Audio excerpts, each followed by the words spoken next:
everyone, welcome back to another video from Webtech Tutorial.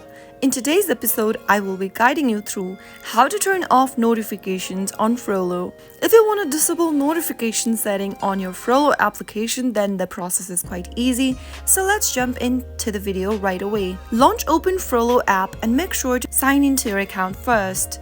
Once you're logged in, from the main homepage, go ahead and tap on the settings icon at the top right corner. In the settings menu, tap on notifications under app settings.